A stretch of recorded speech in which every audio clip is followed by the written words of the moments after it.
Welcome to the New Kind of Man podcast. And today we have the treat of having on Jon Tyson. Jon Tyson is a pastor of just a great church in New York City. And he also is a father, and that brings about the conversation that we're going to have today. So, Jon, I just want to say thanks for being on the New Kind of Man podcast. No worries, mate. Thanks for having me on. Joy to be here.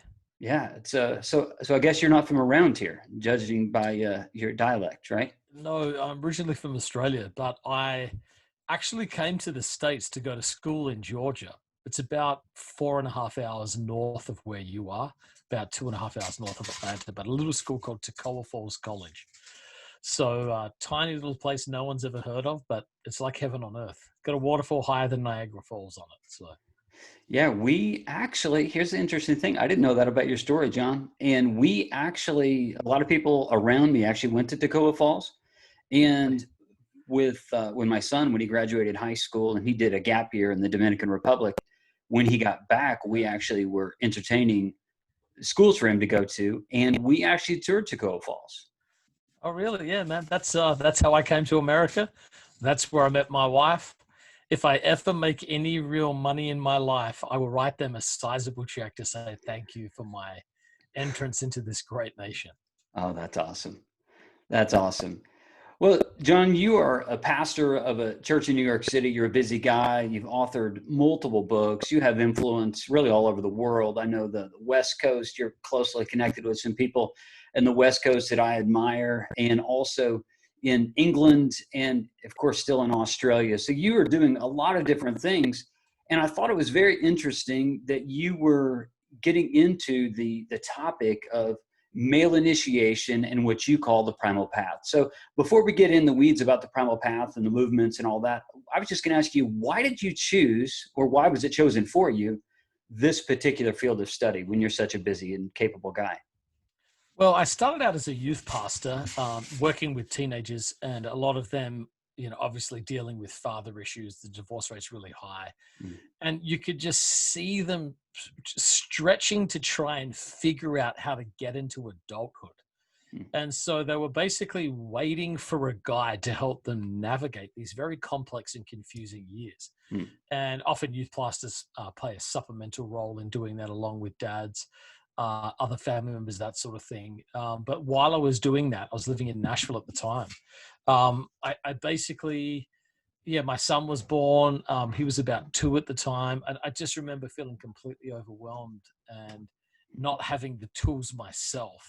So seeing the brokenness with a lot of the teenagers I was working with, their longing, and then having my own son, I basically thought, gosh, he's going to be here before I know it. And he's going to be at this stage. And I really need to figure out how to build something to help him navigate those things. So it basically started out of cultural observation and personal need. And then I spent a lot of time. It actually was a conversation with a Mormon leader that influenced me the most out of everything, basically on how Mormons form young men. And I realized the Christian tradition doesn't have anything like that. And so that spurred a bunch of my thinking. And I basically, when my son was a little guy, spent quite a bit of time thinking and reading about it, and then knew that when he turned 13 or whatever, that I had to do something. And so that's basically how I got into it. Excellent. Yeah, actually, it was having a son, and just even right before my son was born, that was the catalyst actually for me giving my life to Jesus, because it was one of those things, and I was just overwhelmed I was like, I have to be a father. And because my dad was here. We have a great relationship. We hike and we spend some time together, but it wasn't optimal. There was a lot of things he didn't pass down to me. There was no intentionality. He taught me work ethic. And that's just about it. There was no affection, no, I love you, nothing like that. So it just a lot of longings and brokenness. So then, when we found out that we were going to have a son, I was thinking, whoa, I can't do this. I have no idea. I wanted better for him than what I had for myself. And yet I felt completely ill-equipped. And then, just the way the Lord works. So some folks invited us to a church. I gave my life to Jesus. And it was like all of my early growth was like, is God. And I've said this over and over and over on different podcasts. Like, I learned how to be a father by being fathered by God. Yeah, no, totally. You know, it's so interesting. Maybe one of the things I talk about in the Primal Path is putting your son's story in context. Hmm. That there's a part of you that is going to ache. It's not the authority part that says you should do what I say because I've been where you are.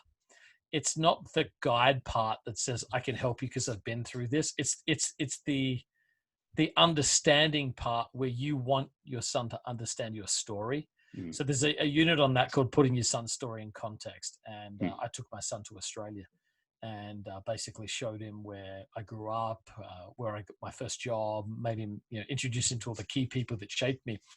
But then one night, he was in a hotel room. I was exhausted from trying to make all this stuff happen. It was a lot of work.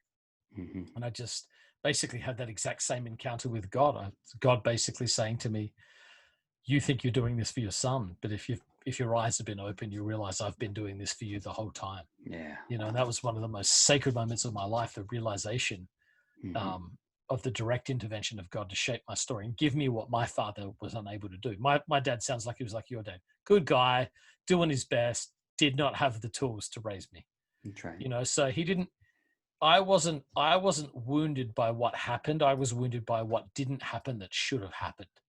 A wounding Hmm. from withholding rather than like conscious abuse or damage. Hmm. And so I wanted to pass that on to my son, Hmm. the good parts of it, and not redo that cycle. Yeah, absolutely. And I love stories like that, John, because what it does, it shows guys, no matter what your background is, that God can rewrite your story and that you can live a life of legacy and heritage. I recently had a conversation with Stephen Mansfield, and when when he and I got into one of the chapters of his book, he talks about heritage, and he said something that was so valuable, and this is just off the cuff, but I was going to ask you this. So one of the things about your dad, and it sounds like very similar to my story as well, but what Stephen Mansfield talks about is heritage. He says, even if there's brokenness and tragedy in someone's background, he says, look for one redeemable quality and make sure you highlight that redeemable quality to forward that to the next generation. Is that something that you've ever thought about? Oh yeah, I mean, one of the things I have men do is basically write a letter of blessing to their dads as a Hmm. part of the preparation, so that you can even consciously understand your story, understand your relationship with your dad. Richard Rohr said, "Whatever pain is not transformed is transferred," Hmm. and we tend to wound unintentionally the same places we've been wounded if they're not healed. So Hmm. yeah, I mean, my dad taught me some very, very good lessons about servanthood and sacrifice and not living by feelings, Hmm. and basically following through on your words. So a lot of great. My grandfather was a missionary in India, and so my dad grew up in a boarding school. Saw Hmm. his dad 2 weeks a year, and Wow. so he had no functional relationship. So my dad is like a hero compared to the kind of parenting that he received.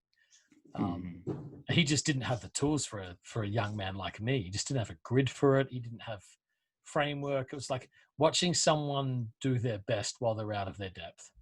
Yeah. So I harbor no resentment, and I'm very grateful for the some of those lessons. And my relationship with my dad's great. It's great now, but I definitely think we've got to always find those components that we can pass on, because we're going to talk about our dads to our kids, Hmm. and we do want to frame the story in such a way that we're not creating shame or stuff like that, for sure.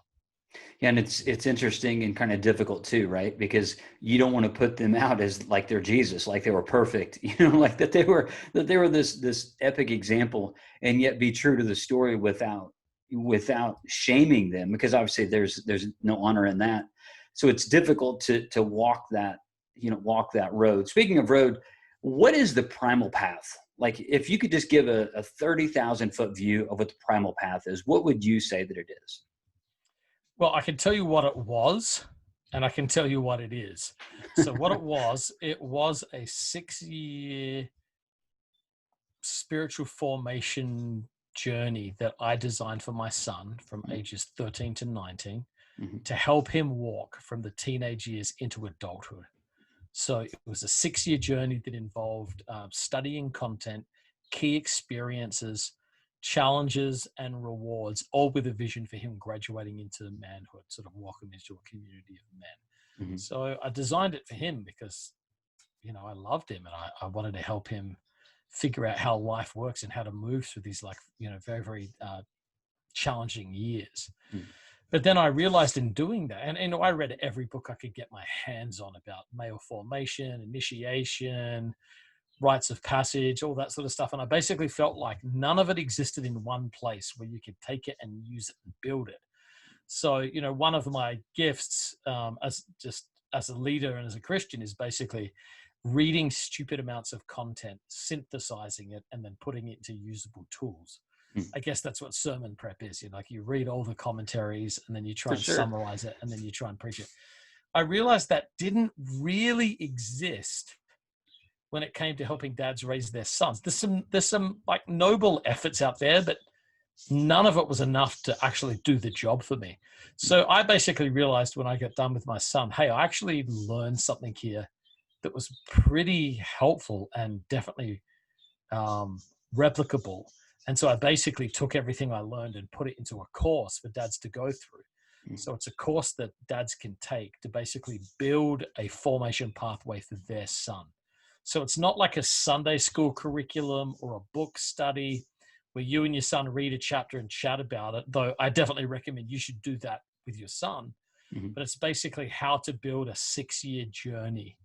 And so what are the core traditions and elements from all of society's best practices in male formation, and then try to put some good language around it where a teenage kid's going to be interested in doing it. So that's not quite a sentence, but that's it. It was what I took my son through, and I've designed it into a course to help dads have something they can do with their own sons.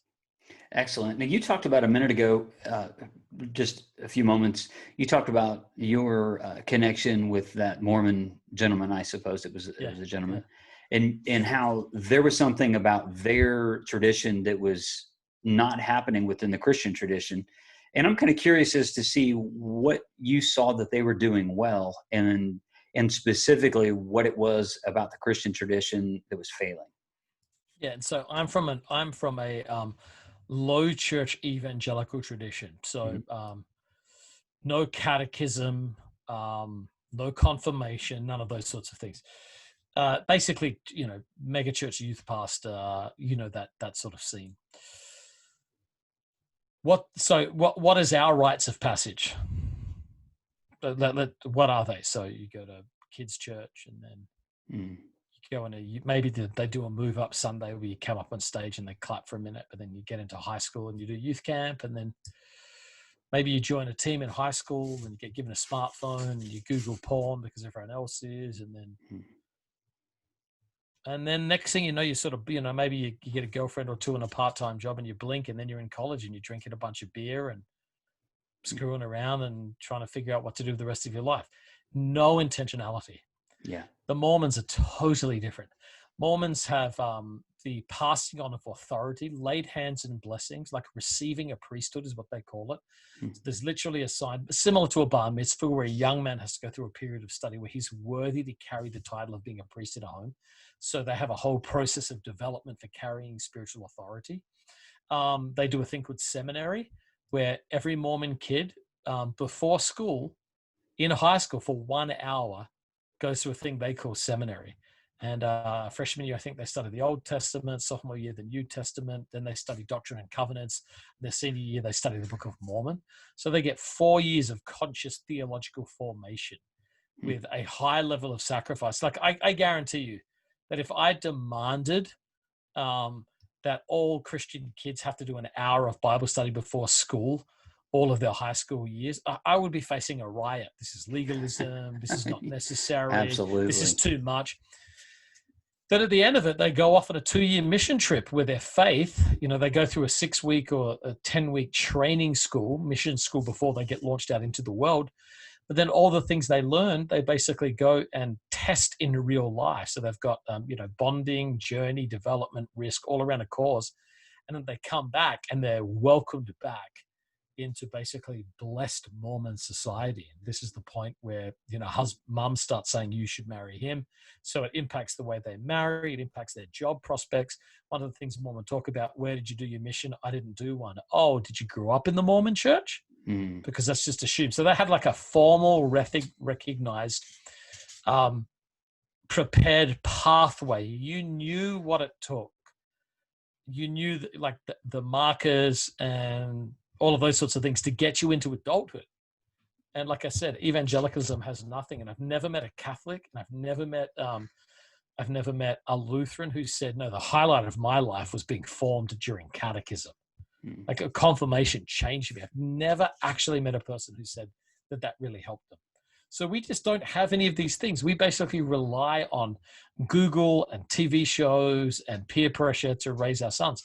And because they know their bodies are changing, because they sense they're groping into adulthood, they're stretching forth, trying to get into manhood, that they're basically being deformed or inappropriately formed by the culture around them. And so bar and a conscious path that we have, they're just going to do it themselves. They're going to self-initiate. And that's what a lot of adolescent behavior is: sex, drugs, partying, sports, or whatever. It's an attempt to self-initiate into adulthood because no one's taking him there. Yeah. I mean, I think everybody that's consistent with what I've seen too. It's like you spoke of the general, the general condition within the Protestant church, right? It's just this assumption that if I have my kid in, or, they go to children's church and then again, move up Sunday, you clap for a couple of minutes and, oh, Billy's grown up and now he's in middle school.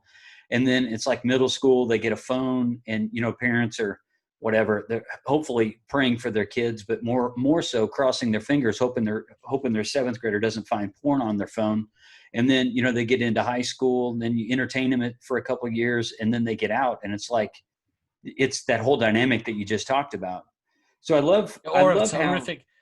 how, I say sometimes it's just like travel sports and overscheduling where they're completely dominated. yes, By something other than Jesus. Like if you were to ask them, what do your parents perceive to be the most important thing in your life? They would say Jesus. What is the most important thing? It's travel sports. It's been gone every weekend, never around. The whole family schedule operates around amateur sports in the teenage years. And that can be challenging. Absolutely. So now, what other groups around the world have you studied as part of the male initiation process and the things that you've learned? Have you done studies of other people groups abroad to kind of see what they were doing and to maybe see if there's some rite of passage that could be carried over into the Christian tradition? This is basically every society that has existed except late modern society has had this. So Greco-Roman times, this was the whole pathway into becoming basically a patriarch. So you were raised by women very early on, household helpers. Then you were handed over to tutors, and then you were ultimately handed over to your father. There was a whole formal recognized pathway about acceptance into sort of, owning your status in male society in Greco-Roman times. Obviously, the Jewish tradition's got the bar mitzvah, those rites of passage. But primitive tribes, it's the vision quest for the Native American peoples. Some of the Amazonian tribes, they had a whole series of rites of passage that they did. In other times of history, it was the apprenticeship. So you basically did an apprenticeship under somebody else and you learned more than just a trade. You learned responsibility and a pathway for life. So my take would be not which societies didn't. It would be, why are we the only society that hasn't? And it's completely fragmented away. I think something like the Boy Scouts used to fill that role. There was something very, very good about the Boy Scouts, and they're not even the Boy Scouts anymore. It's the Scouts BSA. But where you earned badges, you did challenges. There was a path laid out in front of you that was clear and recognizable. And ultimately, if you became an Eagle Scout, that was basically a genuine badge of honor and recognition amongst your peers of development. Yeah, so basically almost every tribe in some way, shape, or form had this. And it usually involved separation from women. It was where men were put together, younger men with older men, to be initiated and tested and tried. It involved time in the wilderness. So it's basically on your own, basically measuring yourself against nature so that you were basically right-sized in the world, an acknowledgement of the divine or some sort of divine guide and help. a test or trial you had to overcome. You had to demonstrate skill, competence, courage, and strength. You had to actually be able to do something, whether it was killing an animal or surviving a particular ideal or traveling a certain distance, or fighting somebody else. You had to basically prove that you could do it. Normally involves some sort of marking as well, often circumcision, body scars, something that was visibly seen to other people that you'd been through these rites of passage. And a welcoming of some kind, like a recognition moment where you have passed the test and you're now worthy to be a part of the community of men. And then as other people come up, you would turn around and play the role of helping facilitate that. Yeah, so this is like very common in almost all societies except ours. Yeah, it's interesting you mentioned the Boy Scouts, because if there was any sort of initiation in my upbringing up through where I was in the Cub Scouts and then becoming a Yeah, teenager, I never became an Eagle Scout because I found girls, a yeah, car, and work ahead of time. yeah, So I found yeah, that, and then it derailed anything from the Boy Scouts. But one of the things that you speak of with the Boy Scouts, which everything you said, I had this opportunity. Really, I was kind of a getaway on a, I think it was a three day 2 night stay, yeah, and I had to qualify to go to this event. They pull you out. So there was only a couple of people from my whole troop that went. I think that literally there was two, and it was just moments in the wilderness in silence. And then even to go, I had to show some sort of, I had to have a skill. I had to be able to make fire with wood, no matches.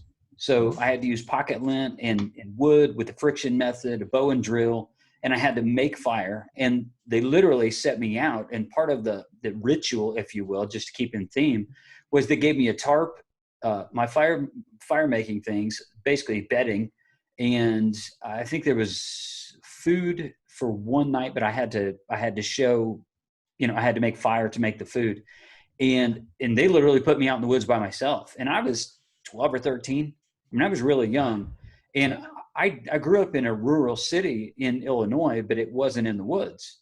So yeah. for me, they had basically put me out in this situation in Southern Illinois, out in the wilderness alone.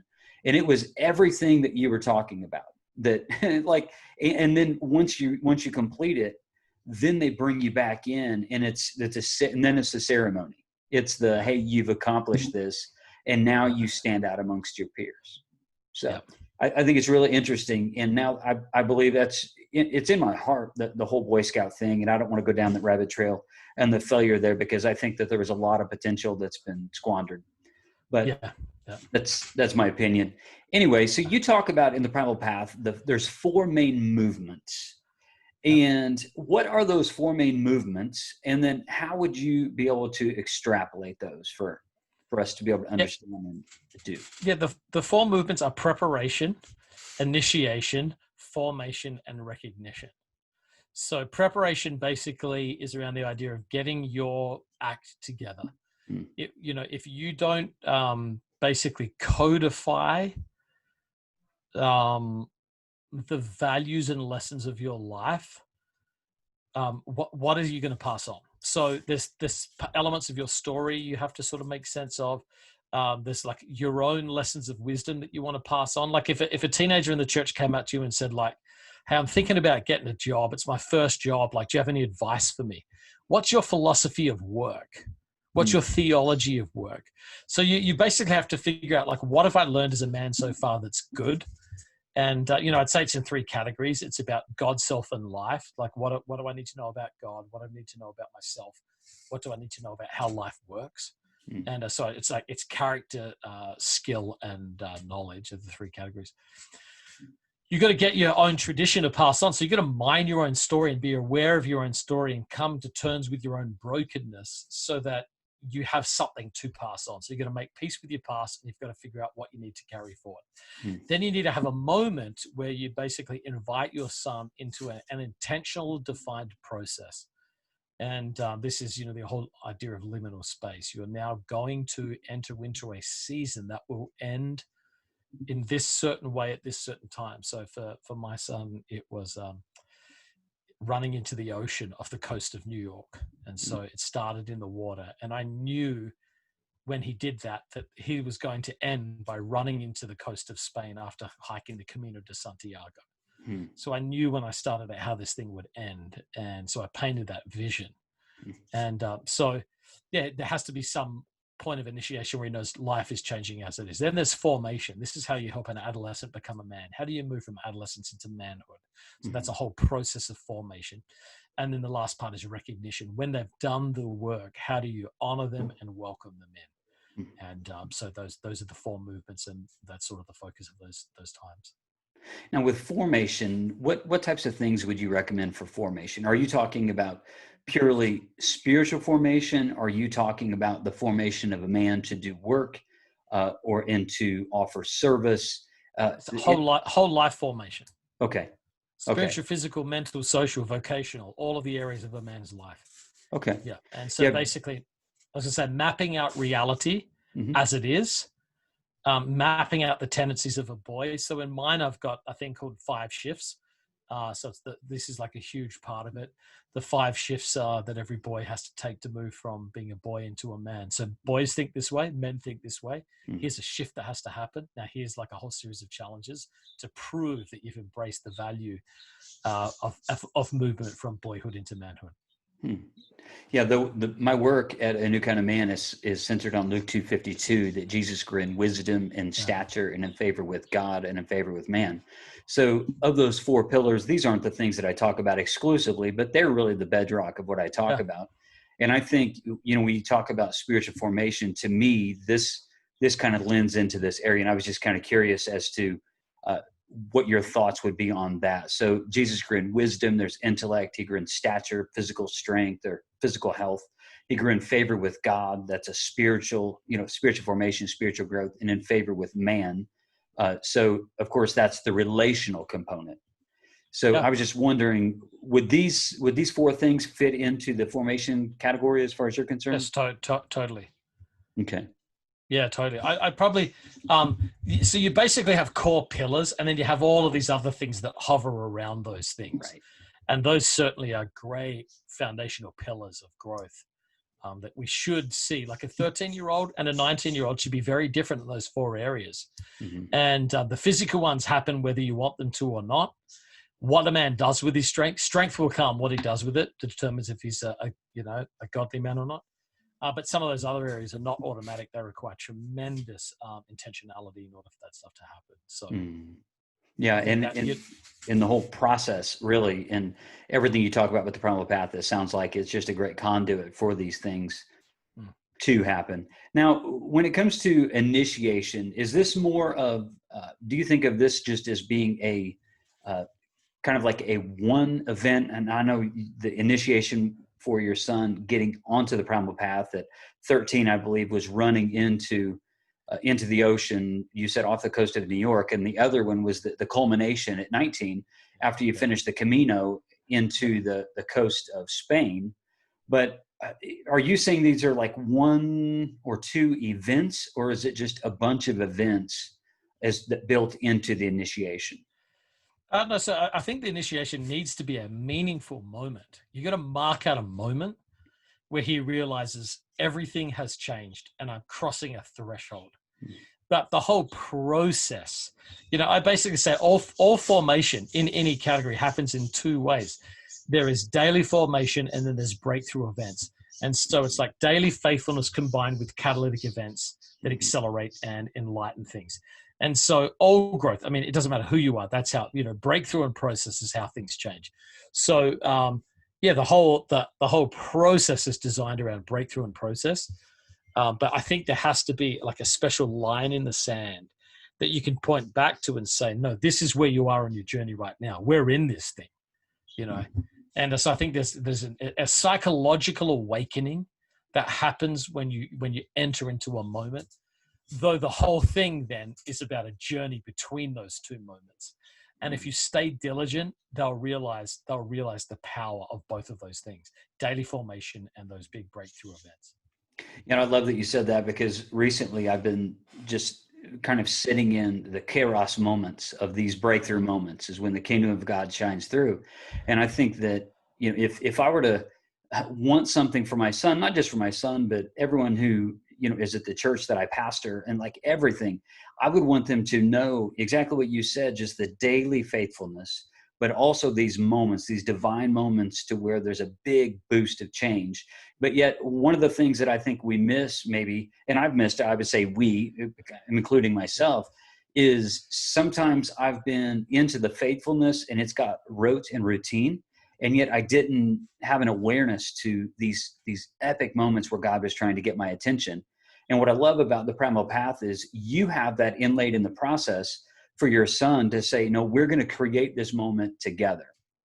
One It's both of challenge, those things. Yeah, yeah. one challenge I could see, and I would like for us to dig into, it's a challenge because I believe the Christian culture, and we could dialogue this some, but I think the Christian culture has become very feminized. Obviously, there's statistically there's an absence of men, increase of women having to fill the void and take up, whether it's single mothers or it's just mothers who are operating, not single mothers, but they're having to operate like single mothers because their fathers are disconnected. But how would you recommend that that a man try to convey this to the mother? Because there is a separation in much of the American church, specifically, maybe even the Western church, if I could say that, it has become feminized where there's really strong feminine ties. How can a dad help the mom to understand the process to sever the ties as far as from boyhood to manhood? Um, so it's so interesting. So I talk about doing a severing dinner. Hmm. And this is when the mother takes the son out and basically gives him a speech. That's, she gives him a series of gifts. She prays over him, blesses him, but then she basically says, I'm handing you over to your father to turn you into a man. Hmm. And this is going to be painful. And you're going to want to come back to me for comfort. And I want you to know I'm not going to give it to you. Hmm. I'm going to push you back to the community of men. And every time I ever share that, I get visceral pushback. Doesn't matter where it is. And so, I've got this, I've got a book coming out called The Intentional Father. And that's one of the chapters is on how to do a severing dinner, how a father helps, how a dad helps his wife do a severing dinner. And the publisher's like, this is terrible. This is like unbiblical. A mother, and I'm just like, you're wrong. Hmm. You're wrong. Hmm. It's so funny. I asked my son about the severing dinner, and he said it was one of the most significant moments on the primal path for him. Wow. He said it let him know he had to lean into difficulty and not go back. Now, my son, who is currently sitting on the couch in the next room with my wife, they have an amazing relationship. Mm-hmm. What amazing relationship. But he still needed space to remove himself from the community of women, including his mother, because fathers and mothers often have very, very different instincts. Mm-hmm. So men need very, very healthy relationships with their mothers. They obviously do. I'm all for that. But there has to be a moment where he's pushed to the community of men, because men will push him in ways that his mother will not. Mm-hmm. So I basically told my wife, this is going to happen. This is a part of it. And her reaction after doing it was running into the bedroom, falling on the bed, weeping, and saying that was horrible. Oh, But wow. she knew, she knew this has to happen. She wanted to raise a man with courage and conviction. Yeah. And so she's like, this is one of the ways that I'm going to have to do this. And so, I'm married to a very strong, godly woman, but we had to have a shared plan. So in the Primal Path, I talk about all of the things that a father needs to do for his wife I go through all the categories in order to make this as less traumatic as possible, because it will be a hard moment. Mm-hmm. That's a very misunderstood. So one thing I'll say connected to that is male formation needs to happen in secret with other men. It's almost, honestly, not a cliche, but it almost has to be like Fight Club. I don't mean like violence in the basement. I literally mean if women watch the process, they'll mock men. Right. In the same way that when men watch the process of male formation, they mock it. And there's got to be a secret element to it. So men should be formed in private and bring their strength in public.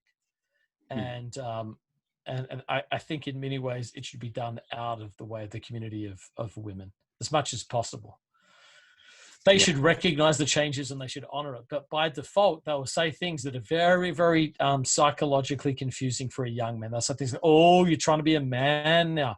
Oh, I see. You're not a boy anymore. Oh, you're learning to shave." They'll often mock the very things that men are very insecure about and need support and help in. Mm-hmm. And so as much isolation as possible, I think, is good in the formation process. Yeah, and that is a difficult thing, because that implies that there's an active father, and not a passive father, but an active father, and also a father who understands the way through boyhood into manhood and what is required of it.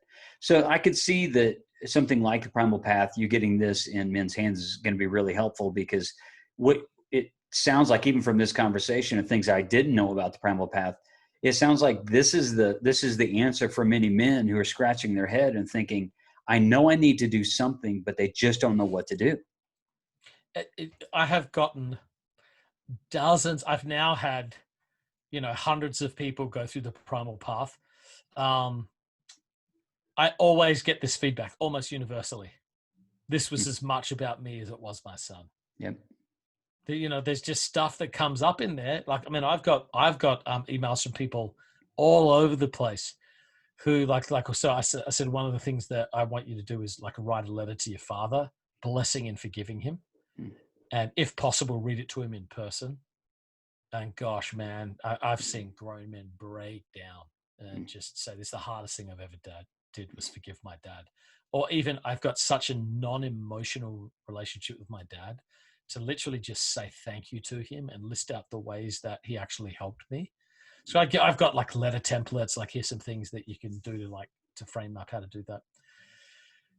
A lot of men end up coming out just saying, man, I needed this. And I'll say for myself as well. I mean, like, I often tell people, that people try and figure out, like, how do I know if this is like going to help me or not? I'm like, okay, take a pen and write down everything you think you're going to do to take your son from where you are to the kind of man you want him to be, and then take the course and then show me the gap. Because the gap is basically everything I learned by. So the phrase I use, I'll put it like this.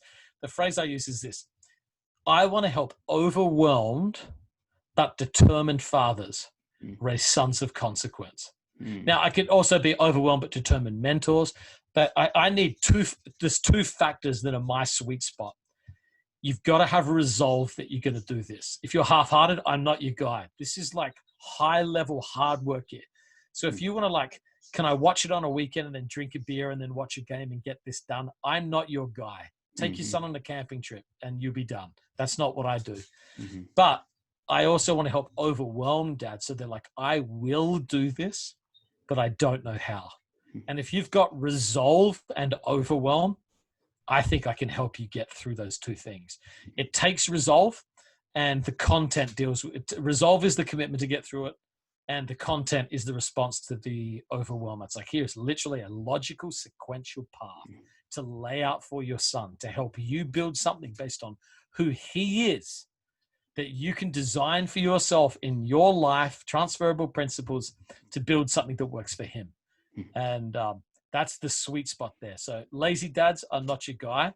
And if you think you've got it covered, honestly, bless you, go for it. I'm so glad to hear that you were given the tools you need. Yeah, I see it very similarly. I'm to the point where if somebody thinks they have it all together, that implies they either maybe do have it all together, or they're too prideful to actually listen, and I don't have time for either. So I'm just going to move on. So I want the person who is also interested and who's willing to put in some of that hard work. You mentioned the camp, just go camping or something. And I think that that's really what the answer becomes for a lot of men. They just don't know what to do. So they're like, well, I have to do something. And maybe, they hear a story about, a friend who took their son out. So they're like, yeah, we're going to go on a camping trip, and we're going to sit around a campfire one night. And I'm going to say, well, now you're a man. I think that's the default, right? If there's anything that's a default, I think with men, they maybe do that, but they just don't know what else to do. No, exactly. I mean, one of the books I read, I think, was Raising a Modern Day Knight. I don't know if you've read that, by Robert Lewis. Mm-hmm. That was great. Like, I really love that book. But again, one or two moments is not enough to combat the power of cultural formation. Mm-hmm. Like this has got to have, like, my take was it needed a daily element. It needed a weekly element. Mm-hmm. Like this stuff is real work. And I honor every dad who's done a camping trip, man. You know, like 80% of dads, 85% of dads don't even do that. Don't even do that. So I honor that. But I want to help fill in the gaps between when you do the camping trip and to when he turns 19. What do you do in between? Mm-hmm. So I tried to make it sort of as rich and robust over the course of years. Scope and sequence, they call it. Yeah. Just to lay those things out. I want to talk about this topic, and it may be part of the Primal Path, but maybe not. It's something that I'm kind of digging into, and I'm interested in. I'll give you the backdrop of it first before I give you the question. I think one of the problems, or one of the areas that we're missing within modern manhood, is the idea of honor. I think that maybe there's a lot of, because we have so many examples, bad examples around. So people kind of look at those examples and they think, well, that's what men are like, or maybe some issues with their own father. So as far as honor, how would you recommend that you help to restore a sense of honor to manhood today? Well, I mean, it depends what you mean by honor. I mean, I've got a whole team. I've done a sermon that is on YouTube. It's called Building a Culture of Honor. And I basically talk for an hour about what honor is and why it matters. And there's a thing called the honor filter. And so to me, honor is about recognizing value. So glory exists whether it's acknowledged or not. It's the classic C.S. Lewis. The lunatic can no more blot out the sun by saying it's not there or covering his eyes than we can get rid of the glory of God. God is there. He's glorious, whether we recognize it or not. But honor requires recognition. Honor is the choice to call out, to note the value that exists in something. And so to honor something is to literally look at it and to recognize the value that's inside it. And so it is very, very challenging, because you live in a culture that basically looks at men and doesn't recognize any value. So our society as a whole says men are a part of the problem, not a part of the solution. And I would say, and in many ways, a lot of men have been a part of the problem. There's very, very few honorable men. I mean, look at all of our political candidates. You can't get a candidate. Doesn't matter if you're a Republican or Democrat. You can't get a candidate that doesn't have some shady sexual assault or affair reality in their background in some capacity. It just seems like it's very, very hard to find an honorable man. And so the way to deal with our cultural cynicism is to basically just raise better men. To show the value just so I guess just kind of a culminating statement is the way to bring about honor from men is to show the value of that man in the culture. Yeah, well, it's to become an honorable man that people can recognize. So why we look back right now? So look back at, in light of and this is, look, I'm apolitical. I'm from Australia. Okay. So, but you look back on George W. Bush and you look back on President Obama. And wasn't it nice in retrospect that they both were married to one person and they did their best to keep their word and to honor the best tenets of American culture, not the worst tenets. And they try to figure out ways to partner and unite together, even though they were deeply divided. So George Bush is responding to 9/11, the most vicious terrorist attack on New York soil. He's trying to unite the country to respond economically and militarily for our safety and protection. Obama is, his classic line, a black man is in the White House. And that shows tremendous cultural progress. Part of the White House built by slaves, and now an African American is the president. That's showing that, like, we're working on justice and equality. How, in retrospect, how refreshing. And then look at the political candidates now, just in terms of character on both sides. It's like, where can you find someone? So I think, to me, when we produce honorable men, culture will be refreshed by them. And so I don't want to, yeah, I'm not trying to fight for the honor of men because many men are not honorable. Right. That is, honor is recognized. Mm. And if there's nothing to recognize, shame on us. Mm-hmm. And so the response is basically to raise up a different kind of generation, which I guess is why I'm so passionate about male formation, not something I cared about. I dropped out of high school when I was 16. I worked in a meat factory in one of Australia's poorest neighborhoods. So my male formation was like with violent beer drinking womanizers in a very underprivileged environment. So my formation was visceral and real. It was not godly. And so I think we have to, we've got to find the ways to produce godly men. We have to create this pathway. And as someone who cares about revival, awakening, societal change, this is one of the levers where you can change history in a generation if you get this right. The power of a few good men to shape history in honorable ways, never underestimate it, Amen to that. And that just gives credence to the Primal Path and what will be produced by it, and the more men and young boys who go through it and then are formed by it. I think that we will bring about more honor, and to not blindly honor men just for the sake of them, because of their genitalia, but honor them because of the men that they are, that they're worth honoring, that their character. I mean, isn't that what we read about in the Gospels, that you may live lives worthy of God? That's right. It's like living a life worthy of that sort of carrying that responsibility with integrity. That's the greater exaltation. Absolutely. Well, Jon, I just want to say thank you so much for coming on the show today and just giving us your wisdom and talking about the Primal Path. Can't wait to see what else you have in your book. How will people jump in and find your books now, and then also plug your book that's coming out next year? It's actually about a year from now, I think, about fatherhood. So if you could let us know how to find you specifically, and also your work and the Primal Path, and I'll give you the chance to do that. Okay, yeah. I'm on social media at Jon Tyson, JonTyson, on Twitter and Instagram. You can read more about the Primal Path at primalpath.co, primalpath.co. And I actually have a book coming out in July of this year called Beautiful Resistance, The Joy of Conviction in a Culture of Compromise. And it's basically 9 practices for regaining integrity in a time of compromise. So that comes out, you can find that on Amazon. But the book you're talking about comes out next year. That's called The Intentional Father.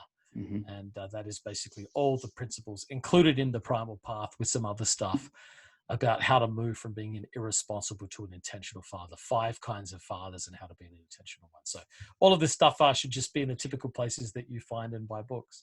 So, okay, excellent. Thanks for having me on the show. Yeah, it's my pleasure. Thank you, Jon. Thank you so much. No worries.